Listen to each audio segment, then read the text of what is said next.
as a Yemenite Jew, I can tell you that the name itself is not the devil, is not a pagan idol, is not the moon god, as evangelical Christians have been propagating for decades. This is a very, very sick cult, by the way, and their idiocy is quite redundant. I mean, I can't even imagine if people would actually teach themselves these things and flatter themselves with these things, and at the same time claim to support Israel, when in actuality in Israel we say Allah, we say Yallah, we say these terms, these phrases are understandable to our understanding, that they are not in any way, shape or form to what they say, to what evangelical Christians say is basically the devil. No, we understand what the name Allah means, what it signifies. Take the dictionary of the Hebrew language. I take the dictionary and I actually took the name of God, which is, through etymology, is the three letters Aleph, Lamed, Veh. Basically, I wrote it down. I know I don't have the whole thingamajigs on, you know, you get the idea. So basically, Aleph, Lamed, Veh.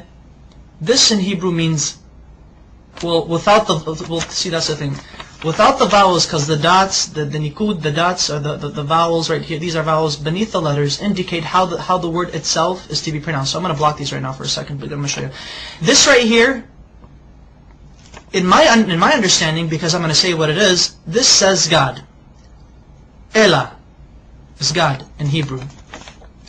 Now, with these two right here, with these two vowels, this is the Fatah Sagol, Fatah Sagol. This would indicate that this would turn the word God, which without these vowels it would be God, Elah. Now it would be Olo, Olo.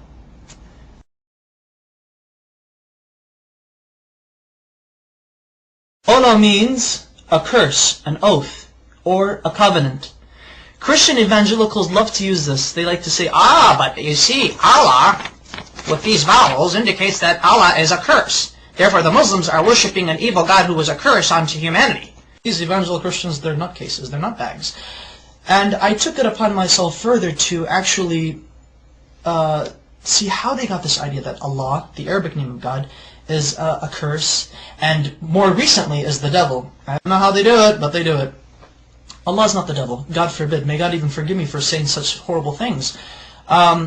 But here's the Hebrew version of the Arabic name Allah once it is written in Hebrew.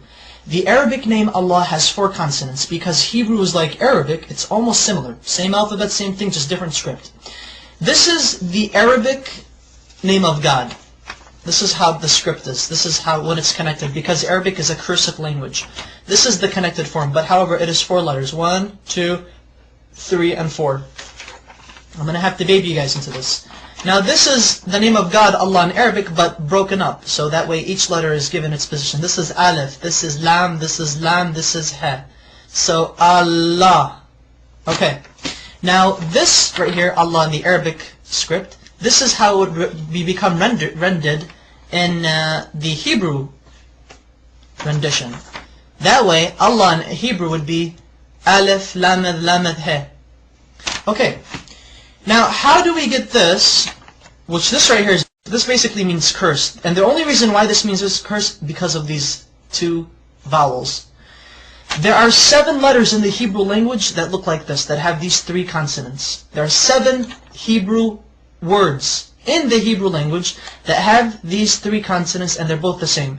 How do Hebrew-speaking Jewish people or non-Jewish people know? How do they differentiate? How do they know when a curse means a curse and God means God? Because this right here, without the vowels, this literally means God. This right now I'm just God. This says Elah, Elah. Now with the vowels, it means Ola, which means a curse. Look at this right here. I'm actually going to write down the proper Hebrew name of God with the correct pronunciation. This is how we know. This is how we could tell when God is God and when the letter represents, or when the word is God, or when the word means curse. Okay. There we go. Notice the symbol, notice the vowels. This becomes A, and this dot right here, the holom, it becomes Alo. Alo. Olo and Alo. Olo, Alo. Can you see the difference? This right here, though they have the exact same letters, Exact same letters. Everything is rendered the same thing. However, the use of vowels in the Hebrew language allows us to make distinctions between the understandings of what the words mean, what they imply. This may mean curse, but this at the same time may mean God. Okay, that's fine. In Arabic, God can also be written without using two L's. So it could actually be Alif, Lam, the He. So, Ilah, which is the exact same thing as Allah.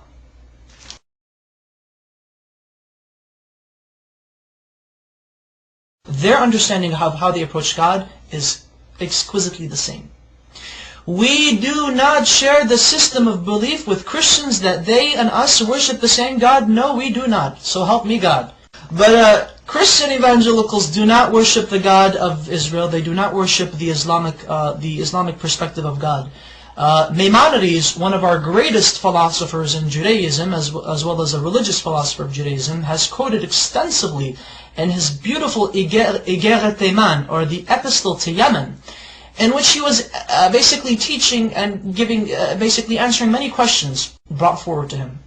The Jews of Yemen asked, what is your position of Muslims? Are they considered idol worshippers? Are they considered paganists? And Maimonides said, the Muslims, the idolatry has been removed from their hearts. A Muslim does not know idolatry, he does not know paganism, he has no form of whatsoever of any grain left in his heart. Therefore it is permitted unto a Jew, when he enters a land where he cannot find a synagogue, that he is allowed to pray in a Muslim mosque. He's okay, it's fine, it's okay. Hey, I can go to a Muslim mosque and pray if I have to, if I can't find a shul. However, Maimonides says, be careful. If a Jew enters a land where there is no mosque or a synagogue, then he is forbidden to enter a Christian church if there is one. Do not pray in a Christian church. And the reason why is because Christians do not worship the same God we do. They worship a pagan. They are idolaters. They are called Avodah Zarah in Hebrew, which means idol worshippers. So exquisitely said, so wonderfully stated. Oh my goodness! And you know, it's quite interesting that unfortunately there should be more Jews actually stating the facts as it is. That you know, Muslims and Jews and Muslims, we both worship the same God. No matter what these crazy evangelical Christians are saying, they're basically nutbags.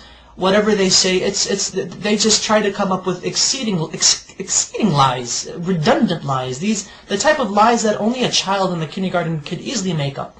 And emphasize that Arab Christians, and you know, this is what's also funny, and thankfully I remember this, because this is what I really wanted to say, and get a load of this, Christian evangelics. I should refer to you guys as evangelics. There are actually 20 million Arab Christians in the Middle East today, as well as in the United States, as well as around the world. And Arab Christians and their religious services, and their Sunday services, and Mass, or whatever God frickin' services they have, Arab Christians refer in the Arabic Bible, the Arabic translation of the Bible, they say Allah in reference to God. Now, I would like to ask these evangelicals, what say ye of these people who claim to believe in your Jesus? What say ye to them? Now, are you going to go chase them and say, oh, you're worshiping the devil. The devil is Allah. Just let you know that classical Arabic is very close to classical Hebrew, biblical Hebrew, as well as classical Aramaic. They all tend to agree, they all agree in unison that Allah, Hashem, Allah are, through etymology, which is the study of the root of words,